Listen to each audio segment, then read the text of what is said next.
नमस्कार, मैं हूँ आरती और आप देख रहे हैं वीएनएम टीवी। आज हम बात करने वाले हैं बुलिंग के बारे में। आई एम श्योर आपका बच्चा अगर इस तकलीफ से गुजर रहा है तो एज अ पेरेंट आप भी बहुत वरिड होंगे। ये सेशन आपके लिए बहुत ही फ्रूटफुल रहेगा। इसलिए इसे सुनने से पहले अगर आप किसी ऐसे इंसान को जानते हैं, ऐसे फ्रेंड को जानते हैं जो इन तकलीफ़ों से गुजर रहे हैं, तो प्लीज़ ये सेशन उनके साथ ज़रूर शेयर करिए और हमारे साथ जुड़े रहें। आज इस सेशन पे बात करने के लिए हमारे साथ जो एक्सपर्ट मौजूद हैं, डॉक्टर समीर शाह सर, आपका बहुत बहुत स्वागत है।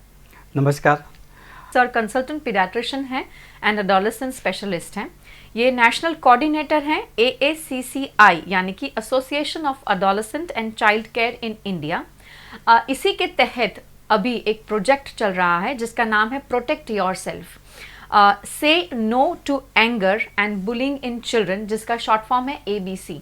ये प्रोग्राम जो है ये सर और उनकी टीम जो है हमारे बड़ौदा सिटी के काफ़ी सारे स्कूल्स में जाके ये प्रोग्राम कंडक्ट कर रहे हैं और बच्चों को अवेयर कर रहे हैं ये सारे बिहेवियर्स के बारे में। एंगर, अग्रेशन, बुलिंग, ये सारी चीज़ों से आप कैसे डील करें। अगर आप एडोलेसेंट हैं, अगर आप छोटे भी हैं और आपको तकलीफ़ें आ रही हैं, तो पेरेंट्स कैसे डील कर सकते हैं, एजुकेटर कैसे डील कर सकते हैं, आज उसी पे चर्चा करेंगे कि शारीरिक विकास के साथ साथ मानसिक विकास पर जोर देना क्यों ज़रूरी है। अगर हम WHO की हेल्थ की डेफिनेशन देखेंगे तो what it meaning, it is a physical, mental, social and emotional well being of any person, not merely absence of disease. Means उसका शारीरिक, मानसिक, सांस्कृतिक एंड भावात्मक विकास और हेल्थ, वो चार तबक्के बहुत ज़रूरी है। सिर्फ डिसीज़ यानी रोग नहीं होना संपूर्ण नहीं है। तो हम अगर कोई हेल्थ के बारे में कोई भी चीज़ बात करेंगे तो हमेशा हम ये चार चीज़ों को साथ में देख के हेल्थ का विवरण करते हैं जी। इसमें अभी जो आपने बताया कि सिर्फ फिजिकल और मेंटल अवेयरनेस और IQ लेवल जो बोलते हैं, मेंटल अवेयरनेस को, इमोशंस को IQ means intelligent question. Now we are giving more important to the emotional questions and the bhavatmak means the social quotient. So these two quotients are including in the total awareness and the mental care of the any person, including the children also. So क्यों वो जरूरी है?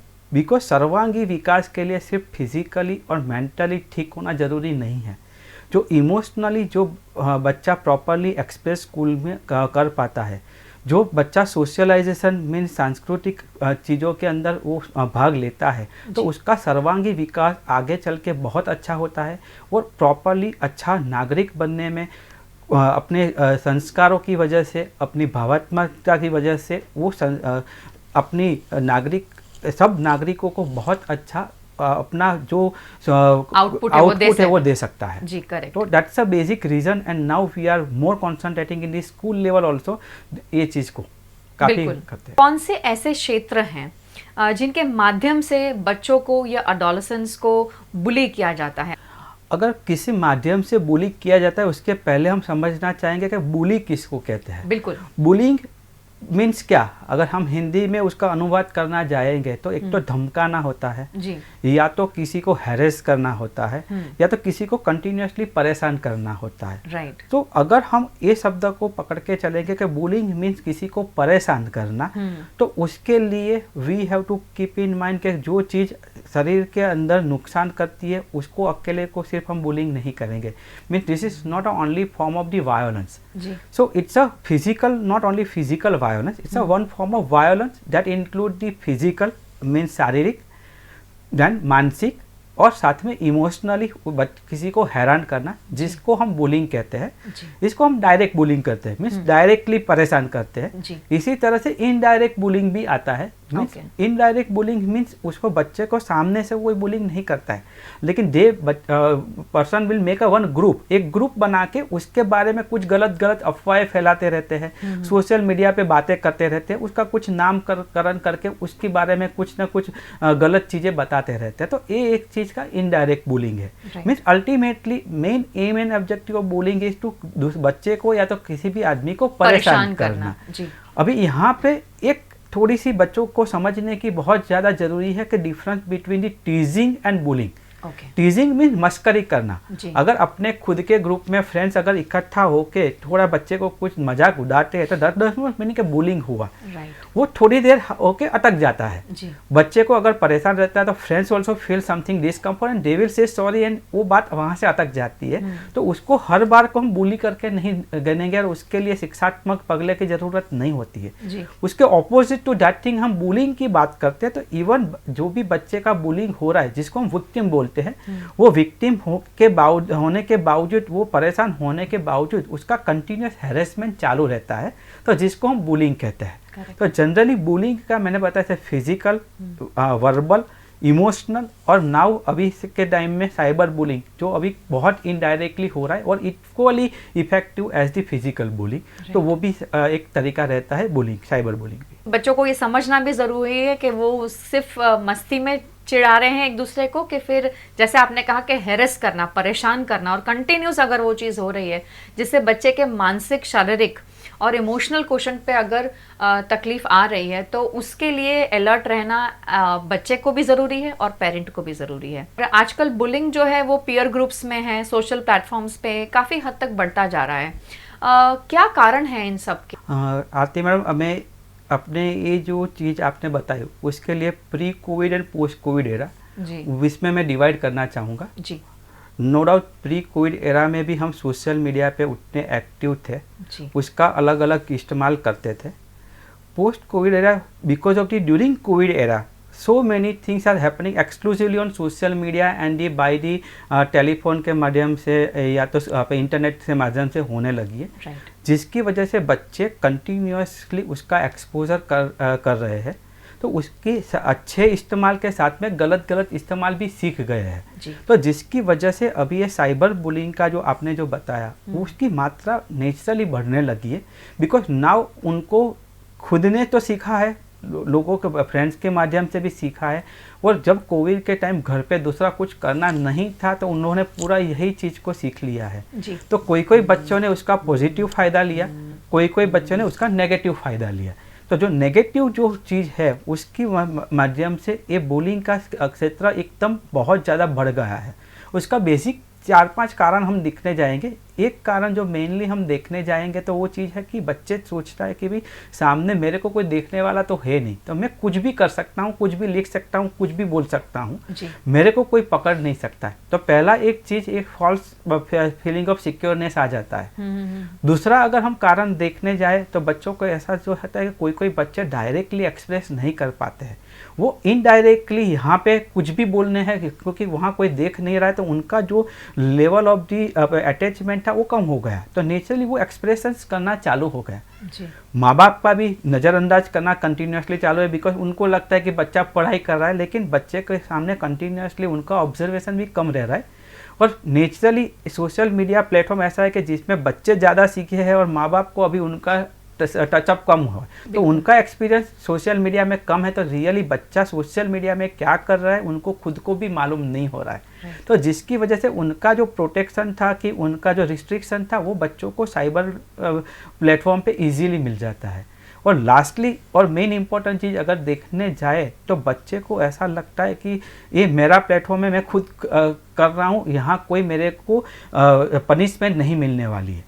तो जैसा एक गलत जो तरीका उनके मगज में आ गया है, जिसकी वजह से साइबर बुलिंग का मात्रा बहुत बढ़ गई है। और एज सच देखा जाए तो उसका at present scenario physical bullying से cyber bullying is more common than physical bullying at present scenario. So एक मात्रा में आ गई है। तो बच्चों को डेफिनेटली इसमें से कैसे बाहर निकालना जाए वो अपने को उनको समझाना बहुत जरूरी बनता है। कितना ज़रूरी है हर बच्चे को ये समझना, जो बुली कर रहा है और जो बुली सहन कर रहा है, कि भाई ये सही आदत नहीं है और इससे किसी को परेशानी हो रही है, तो क्या इसकी इम्पोर्टेंस है, क्यों बच्चों को बताना ज़रूरी है ये? आरती मैडम, एक चीज़ बताना चाहूँगा कि आपने जो बुलिंग में बताया कि 2 पार्ट होते हैं, वन इज दी बुली जो बुलिंग कर रहा है, सेकंड है विक्टिम कि जिसका बुलिंग हो रहा है। एक तीसरा माध्यम साथ में रहता है, that is called we are saying by standard, जो साथ में खड़ा रह के उसको देखते रहता है। तो बुलिंग में हम लोग यूजुअली 3 पार्ट देखते हैं और 3 विक्टिम्स आते हैं कि one is the bully, victim himself और हरसेल्फ एंड बाईस्टैंडर, तो वो बाहर देख के या तो मजा लेता है या तो डरता रहता है, दो चीज करता रहता है। तो तीन के ऊपर क्या क्या इफेक्ट होती है वो सोचना बहुत जरूरी बनता है। पहला चीज़ है कि जैसे ही अपना आगे बुलिंग हुआ तो अपना इमीडिएट रिएक्शन अगर किसी भी माँ बाप के या तो किसी भी टीचर्स के अंदर हम पूछेंगे तो क्या करेंगे, तो डायरेक्टली बोलेंगे कि पनिशमेंट करना है बुलिंग, और विक्टिम को बोलना है कि बेटा तू ध्यान रख, उसको सराहना है। तो ये अपना एक रूटीन प्रोसेस रहता है। बट अगर हम एक्चुअली इसके डेप्थ में देखे जाए तो क्या प्रॉब्लम है, तो bully itself having some problem in their mind. तो हमको बुली के हिसाब से भी देखना है कि उसने बुलिंग क्यों स्टार्ट किया, पहले चीज़ है वो चीज़ है। सेकंड चीज़ है कि विक्टिम तो विक्टिमाइज क्यों हुआ, और थर्ड है कि बाईस्टैंडर सिर्फ बाईस्टैंडर ही क्यों खड़ा रहा। तो तीन की मानसिक स्थितियाँ समझनी बहुत ज़रूरी है। तो उसके लिए अपने को पहले तो ध्यान रखना है कि तीन जन रिक्वायर ऑफ काउंसिलिंग। सिर्फ पनिशमेंट या तो सिर्फ सराहना या तो सांत्वना देना is not enough for that thing. पहले डेप्थ में मैंने बताया, पहले हम बात करेंगे बुली कि जो अपना है वो बुली क्यों बना, उसका देखना जरूरी है। तो उसके घर का कोई माहौल ऐसा है कि जिसकी वजह से वो बुलिंग किया है, उसकी कोई पर्सनालिटी डेवलपमेंट सम साइकोलॉजिकल प्रॉब्लम है जिसके लिए उसने किया है, या तो वो खुद पास्ट में विक्टिम हुआ हो जिसकी वजह से वो बुलिंग करने में स्टार्ट हुआ और उसकी वजह से उसने स्टार्ट किया है। तो ये सब पर्सनालिटी डेवलपमेंट प्रॉब्लम है, उसका सोशल प्रॉब्लम क्या है, उसका होम में का प्रॉब्लम क्या है, वो सब साथ में देख के बुली को काउंसलिंग करना जरूरी है कि वो चीज़ जो कर रहा है वो गलत कर रहा है जी। अभी सेकंड देंगे विक्टिम को। तो विक्टिम का बेसिक पर्सनालिटी क्या होता है कि जनरली वो डरा हुआ होता है, या तो वो लेस स्ट्रॉन्गर देन दी बुली। तो उसकी वजह से उसको लगता है कि मेरे को ये लोग करेंगे, मैं अगर जो उसका सामना करने जाऊंगा तो मैं डर जाऊंगा। तो उसकी एक नेगेटिव पर्सनालिटी उसकी बनी हुई होती है, एक चीज़। तो उसका अपने को एक ध्यान रखना है। सेकंड थिंग है कि वो अगर कोई भी चीज़ पे कॉम्प्रोमाइज़ है या तो सम प्रॉब्लम जन्मजात कोई प्रॉब्लम है जिसकी वजह से उसका बुलिंग हो रहा है, तो उसको उसमें से कैसे बाहर निकाले उसका वो देखना भी ज़रूरी है। और थर्ड इम्पोर्टेंट थिंग है उसको वो बुली के सामने प्रोटेक्शन अपना कैसे करे, सेल्फ प्रोटेक्शन कैसे करे, भविष्य में इस तरह का बुलिंग हो तो वो उसको सिखाना काफ़ी ज़रूरी है। तो उसका काउंसलिंग इस तरह से होना ज़रूरी है। और लास्टली आया जो बाईस्टैंडर, जो काफ़ी लोग फॉरगेट करते हैं। जनरली किसी के माइंड में नहीं आता कि सामने वो खड़ा है तो क्यों खड़ा रहा है, उसने उसको मदद क्यों नहीं किया। उसको मालूम है मेरा फ्रेंड है, बाईस्टैंडर में खड़ा हूँ, तो या तो वो दो चीज़ होता है, या तो उसको घबराहट होती है और वो सिर्फ देखता रहता है, या तो उसको ऐसा होता है कि नहीं मैं मदद करने जाऊँगा तो मैं खुद फंस जाऊँगा, या तो उसको ऐसा लगता है कि मैं भी मजा लेता हूँ, चलो मेरे को भी मजा। तो तीन चीज़ में वो चीज़ गलत कर रहा है। करेक्ट। तो उसको वो चीज़ समझाना जरूरी है कि उसको बाईस्टैंडर रह के सिर्फ इसको अवॉइड करना जरूरी नहीं है, उसको मदद करके बच्चे जो भी विक्टिम हो रहा है उसको एक तो बचाना जरूरी है। बचाना मीन्स डायरेक्टली उसमें ये टीजी में कूद के उसको बचाना, that does not meaning, but he can help that victim in many वे। एक है कि उसको डायरेक्टली मैंने बताया कि अगर जो he is strong enough and he can stand alone with that victim, तो उसके साथ में बैठ के उसको वहाँ से निकाल सकता है, एक चीज़ कर सकता है। दूसरा चीज़ है कि अगर वो वहाँ से उसको बचा नहीं सकता है तो डाइवर्सिफाई करके वो चीज़ को, माहौल को स्लो करना, ठंडा करने की कोशिश कर सकता है जी। अगर वो चीज़ भी नहीं कर सकता है तो एटलीस्ट कोई भी ट्रस्टेड एडल्ट, टीचर स्कूल में है तो टीचर्स को, घर के आजू बाजू है तो पेरेंट्स को इन्फॉर्म करके उनको मदद में लाके ये चीज़ को मदद कर सकता है। तो all this thing can be helped by the bystander. And जो बाईस्टैंडर ये सब चीज़ के अंदर उसको हेल्प करके विक्टिम को बचा पाता है तो उसको हम अप स्टैंडर बोलते हैं, कि उसने खुद का स्टैंडर्ड अप कर दिया, बाईस्टैंडर से जगह पे उसको बचाने में मदद किया। तो ये तीन को काउंसिलिंग करके उनको इस चीज को कैसे अवॉइड करें वो सिखाना बहुत जरूरी है। ऐसे बच्चे जो बुली करते हैं, डेफिनेटली कहीं ना कहीं उन बच्चों को लेबल कर दिया जाता है और उन्हें एज अ बैड चाइल्ड भी कह दिया जाता है। भाई मतलब जिस तरह से, क्योंकि वो बच्चा परेशान भी है,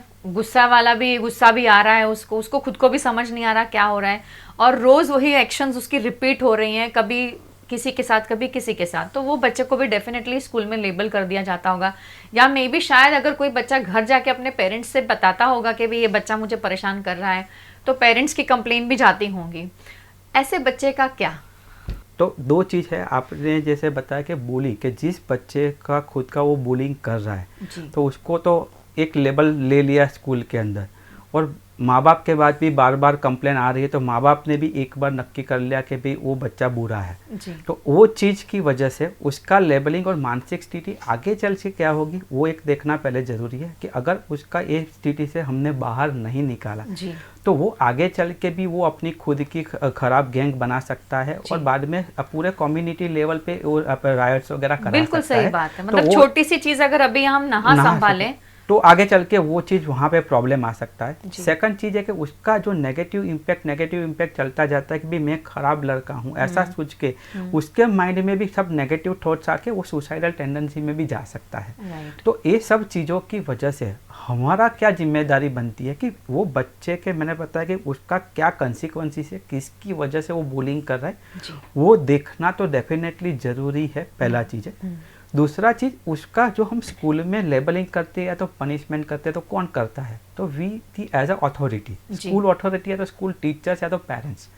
तो उसका व्यू कोई सुनना बाद में नहीं चाहता, एक बार बार बार हो गया जी। तो अपनी रिस्पॉन्सिबिलिटी क्या है, तो पहले हम सोचेंगे कि स्कूल के माध्यम में क्या रिस्पॉन्सिबिलिटी है। तो फर्स्ट थिंग है कि नो डाउट उसका काउंसलिंग करना ज़रूरी है, उसको रिस्ट्रिक्शन करने के लिए जाहिर में सबके सामने पनिशमेंट देना कोई ज़रूरी नहीं है।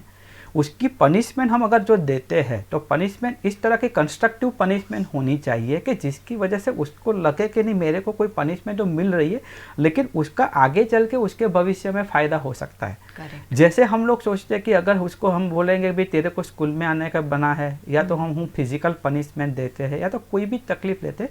हम काफ़ी स्कूल में जा रहे हैं तो उसका हम लोग एक ग्रुप डिस्कशन करते हैं कि इस तरह की परेशानी तो आप बुली के साथ क्या करेंगे जी।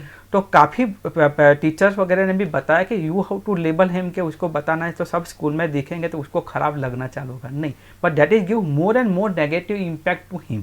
तो उसकी जगह पे उसको आराम से प्रॉपर क्लोज एनवायरनमेंट में बुला के सबके जो रियल काउंसिलर हैं उनके साथ में बिठा के उसको कंसिक्वेंसेस समझाना जरूरी है, उसको ट्रायल देना जरूरी है, और if he is doing repeatedly तो उसको उसका एक्शन आगे चल के क्या होगा वो समझाना भी इतना ही ज़रूरी बनता है कि जिसकी वजह से वो आगे अटके के भी नहीं मेरे को ये पनिशमेंट मिल सकती है। अगर उसको पहले से ही लेबल करके उसके बारे में सुनेंगे नहीं तो वो कोई प्रॉब्लम नहीं रहेगा। बिल्कुल सही बात है। अगर हम पेरेंट्स के हिसाब से सोचना चाहे तो पहला चीज़ है कि अपने को अगर जो कोई भी स्कूल में से ऐसे कंप्लेन आती है तो first thing you have to calm down yourself first. हम लोग गुस्सा करके बच्चे को मारना चालू कर देंगे कि तू ऐसा क्यों कर रहा है, तेरा ऐसा नालायक व्यवहार नहीं चलेगा। अगर ये चीज़ अगर उनके सबके सामने चालू हो गया तो बच्चा सोचने लगेगा कि मैं जो भी करूँगा गलत करूँगा। कभी कभी ऐसा होता है कि वो गलत नहीं भी हो तो उसके बारे में भी सोचना जरूरी है। हाँ, तो don't make it as a taken for granted कि उसने किया तो वो गलत ही होगा। Take a deep breath yourself, जो जिसने बताया उनकी बात डेफिनेटली आराम से सुन लो, उसके बाद में बच्चे के साथ अपना इंटरेक्शन चालू करो कि भाई उसका क्या व्यू था, उसने क्यों चालू किया जी। अगर उसमें वो सही है तो उसका सपोर्ट देना पेरेंट्स की जिम्मेदारी है। अगर उसमें वो कुछ गलत कर रहा है तो उसको समझाना जरूरी है कि तूने एक गलत किया तो आगे चल के इसका ध्यान रखना जरूरी है। तो अपना जिम्मेदारी as a counsellor, parents, teacher और दी काउंसिलर, ये चीज़ आता है कि उसका व्यू भी सामने सुन के जरूरी है।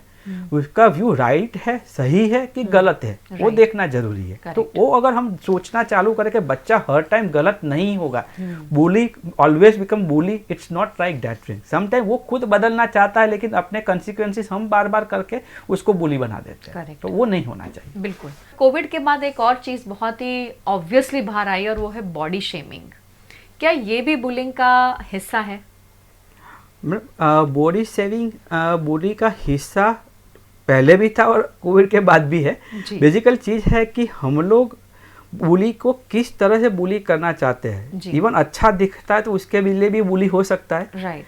अगर बुरा दिखता है तो उसके लिए भी बुली हो सकता है, राइट। बच्चा छोटा है, शॉर्ट है तो भी बुली हो सकता है, बहुत लंबा है तो भी बुली हो सकता है। ओनली थिंग है कि इसकी पर्सनालिटी क्या है, राइट, दैट इज इम्पोर्टेंट। अगर वो बच्चा वो पर्सनालिटी को अपना के उसके सामने रेजिस्ट करने की ताकत रखता है तो nobody can bully him. Absolutely. पहली चीज। सेकंड चीज है कि उसका सपोर्टिंग पार्टनर, सपोर्टिंग ग्रुप कैसा है, उसके ऊपर भी वो डिपेंड रहता है। अगर सपोर्टिंग ग्रुप है कि वो उसकी बाकी की पॉजिटिव चीज़ को हम काम करके वो उसको सराहना कर सकता है, तो नेचुरली उसका सेल्फ कॉन्फिडेंस बढ़ेगा, बढ़ जाएगा। यहाँ पे हम लोग usually importance of the life skill दिखाते हैं कि बॉडी शेमिंग है, यानी शेप ऑफ द बॉडी या तो your behaviour the body is ultimately the outcome of your own life skill. आप बॉडी शरीर को किस तरह से सहराते हो that is not important, but उसको माइंड में कैसे लेते हैं दैट इज़ इम्पोर्टेंट।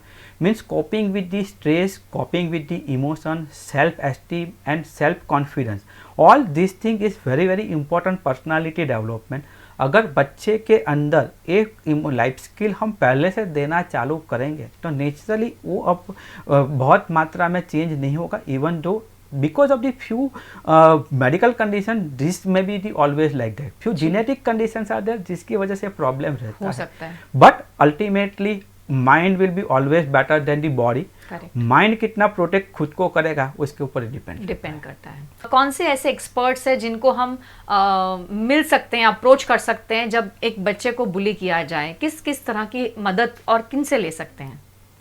मैं बाहर के कोई काउंसलर की बात इसके अंदर बिल्कुल नहीं करूँगा जी, नहीं बोलूँगा कि मेरे को आके मिले जी, बिकॉज हर बच्चा उसके साथ में एक काउंसलर लेके बैठा होता है जी। एक तो वो खुद को अपने को खुद को मदद करनी है, पहला चीज़ है, लेकिन किसको मिलना है तो पहले खुद को मिलना बहुत ज़रूरी है। Second thing is most important counsellors are the teachers and the parents, they should be the role model, that is most important thing. अगर वो खुद को रोल मॉडल करके बच्चे को सिखाने की कोशिश करेंगे कि उसको उसके एंगर को कैसे मैनेज करना है, how to express his anger in right constructive way, how to become calm if कोई कंडीशन ऐसी आती है कि जिसमें बहुत गुस्सा आ जाता है, किसी के साथ को अपने को नीचा उतारने की ज़रूरत दिखती है, उसके टाइम में हम लोग कैसे काम हो सकते हैं, which are the that type of the technique.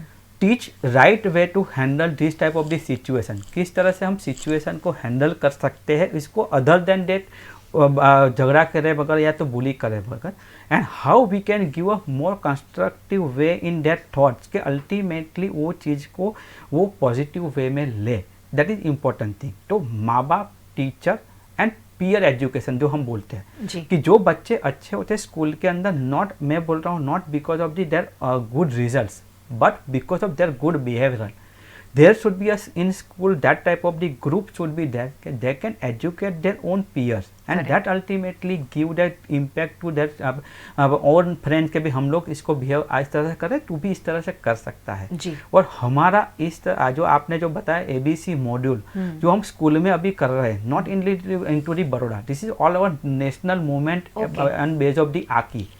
हमने बड़ौदा में as I myself national coordinator, तो मैं I am coordinating all over the India. Baroda में हमने ऑलमोस्ट 4 स्कूल में अब तक किए हैं और आगे की 4-5 स्कूलों में ऑलरेडी हम करने वाले हैं। जैसे आपने स्टार्टिंग में बताया this is a process, right, this is not a one way of that thing. एक बार हमने सेमिनार कर दिया चलो बात खत्म हो गई, we are not giving any lecture बाजी और just simple session, we are almost taking the 3 और 4 आवर सेशन इन दैट। अच्छा। उसके अंदर हमारा सिर्फ 30 से 45 मिनट का जस्ट इंट्रोडक्टरी लेक्चर रहता है, उसके बाद में हम एक्टिविटी कराते हैं कि क्या चीज़ की एक्टिविटी से आप अगर आपके साथ में ये सिचुएशन आई तो आप सही ढंग से क्या एक्ट करोगे और गलत ढंग से कैसे करोगे, तो वो चीज़ हम लोग उनको समझाते हैं। तो this type of the school activity also help a lot them to learn a thing, तो school can become a good counsellor. और लास्टली जो रिसोर्ट रहता है कि अगर बहुत सारा प्रॉब्लमेटिक बच्चा है कि जिसमें really not handle by this thing, उसके लिए real requirement is psychological counselling की ज़रूरत पड़ती है, जो उसके डीप में जाके उसका रीज़न सोच के उसका ट्रीटमेंट करते हैं। तो my main counsellor always remain the parents, teacher, friends and बच्चा खुद सेल्फ, हिमसेल्फ और her self, and lastly counsellor आता है। Don't resist to take that type of the help, that is very important thing. कभी कभी ऐसा होता है कि बच्चे को रियली हेल्प की जरूरत है, माँ बाप को भी मालूम है, लेकिन because of the social stigma they are not taking that type of the help, तो don't hesitate to that correct. That is आखिर बात आपके बच्चे की है, उसकी मेंटल और फिजिकल हेल्थ और इमोशनल हेल्थ सारी ही चीज़ें जुड़ी हुई हैं उसके साथ। अपने बच्चे को आगे रखें और उसके वेलबींग को आगे रखकर फर्स्ट इंपॉर्टेंस देकर आप बिल्कुल भी हेजिटेट किए बिना एक्सपर्ट्स को मिले, क्या मैसेज देना चाहेंगे आप हमारी ऑडियंस को? मेरा पहला मैसेज रहेगा, बी काम। Relaxation is a most important thing. कोई भी चीज़ को हम सही ढंग से मात्रा में तभी कर पाएंगे कि अगर हम अपने नेगेटिव इमोशंस को कंट्रोल कर पाए। जी, इम्पोर्टेंट थिंग है कि कंट्रोल करना है। Negative emotions is always a superior thing, but उसको किस तरह से कंस्ट्रक्टिव वे में उसका रिजल्ट हम दे पाए, that is very very important. तो give your negative importance in the constructive way of the controlling. अगर जो वो हम कर सकते हैं तो वो आप ultimately give a good social impact of yourself. तो गुस्सा आना बुरी बात नहीं है, बट उसका एक्सप्रेशन वायोलेंस में कन्वर्ट होना बुरी बात है। तो उसको अगर हम कंस्ट्रक्टिव वे में करके अगर अपना खुद का डेवलपमेंट, सोसाइटी का डेवलपमेंट कर सकते हैं, तो that is my first and always constructive ideas रहनी चाहिए। Second important thing to the victim, कि वो उसको समझाना ज़रूरी है कि ही हैज़ टू और ही हर हैज़ टू बिहेव प्रॉपरली, और उसको खुद को उसमें से बाहर निकलना ज़रूरी है। उसका खुद का डेवलपमेंट उसके खुद के हाथ में है। अगर वो खुद नहीं कर सकती है तो always keep a one window open. खुद के ट्रस्टेड एडल्ट, यानी माँ बाप हो सकते हैं, टीचर हो सकते हैं, फ्रेंड्स के पेरेंट्स हो सकते हैं, किसी भी ट्रस्टेड एडल्ट को बताना चालू करें। Express yourself in the proper way. Victim अगर जो उसको बताना प्रॉपर चालू करेगा तो ही उसका निकाल हम कर पाएंगे और उसको हेल्प कर पाएंगे। अगर वो बताना नहीं कर पाएंगे तो ऑलवेज दे बिकम कंटिन्यूसली बुली, और एक बार उसका बुलिंग का नेचर, विक्टिम का नेचर साथ में आ गया तो जैसे बुली करता रहता है, विक्टिम होता जाता है। तो उसको एक्सप्रेस करना बहुत ज़्यादा ज़रूरी है। मेरा मेन इंपॉर्टेंट साथ में एक मैसेज रहेगा to the by standard, upgrade yourself to the up standard, जो मैंने आपको डिस्कस किया कि कैसे आप विक्टिम्स को बचा सकते हैं और उसमें कैसे आप हेल्प कर सकते हैं to the society. That is very very important. They are the very basic person, they can stop the bully properly and they can protect the victim at any level. Being a teacher and the parents, अपनी responsibility क्या है, तो at least understand the proper perspective of your children. वो bully है, victim है या bystander है तो क्यों है, उसका समझ के कोशिश करो। उसका पर्सपेक्टिव समझ के बच्चे के हिसाब से सोचना चालू करके उसका निदान करके उसका क्या निराकरण हम ला सकते हैं उसका लाने का कोशिश करिए। अपने बच्चे को अप स्टैंडर्ड बनने की मैक्सिमम कोशिश कराओ कि जो अपने हाथ में है। स्कूल और जनरल सोशलाइजेशन की मेरी एक इंस्ट्रक्शन ऐसी रहेगी कि प्रॉपर एनवायरनमेंट ऐसा प्रोड्यूस करिए कि जहाँ पे बच्चा अपने को सेफ माने, उसको खुद को विक्टिम होने की या तो बुली होने की ज़रूरत नहीं हो। तो मेरा ये सब just in short take home message रहेगा। Thank you so much. एक इम्पॉर्टेंट बात इसमें मैं ऐड करना चाहती हूँ कि आज के ज़माने में सुनने वाला कोई नहीं है। तो अगर आपको लगता है कि आपका दोस्त या आपका पड़ोसी, आपका फ्रेंड तकलीफ़ में है, उलझा हुआ है, एक्सप्रेस नहीं कर पा रहा है, तो बिना उसको जज किए उसे ज़रूर सुनने की कोशिश करें कि उसके दिमाग में क्या चल रहा है। और शायद ऐसा भी हो सकता है कि वो बच्चा इंट्रोवर्ट है, वो बात करना नहीं चाहता है, या वो बहुत उसे अंदर से ही वो डरा हुआ है, घबराया हुआ है, उसे डर लग रहा है कि अगर वो किसी से बात करेगा तो शायद सामने वाला यही कहेगा कि तुम्हारी गलती है। बहुत सारे केसेस में ऐसा ही होता है। लेकिन अगर हम as a friend, as a parent, as an educator, as a counsellor, बिना जज किए जब बच्चों को समझने की कोशिश करते हैं ना, तो बच्चे बहुत अलग तरीके से पॉजिटिवली निखर के बाहर आते हैं। आप हमेशा सोचें कि अगर आप एक को भी मदद कर रहे हैं तो आप एक की लाइफ सुधारने की कोशिश कर रहे हैं, as a friend, as a teacher, as an educator.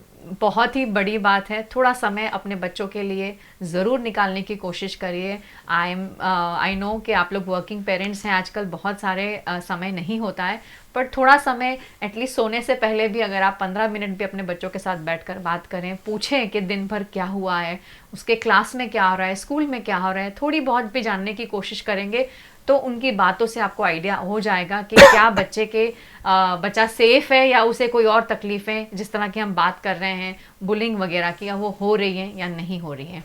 इसी तरह हर हफ्ते हमारे साथ जुड़ते रहिए। VNM TV OTT प्लेटफॉर्म पे भी है, VNM TV और VNM TV किड्स का YouTube चैनल भी है, इसे लाइक करें, शेयर करें, सब्सक्राइब करें। और अगर आपको ये सेशन अच्छा लगा है तो बहुत सारे अपने फ्रेंड्स के साथ ज़रूर शेयर करिएगा। हर हफ्ते हमारे साथ इसी तरह जुड़ते रहिए। तब तक के लिए नमस्कार।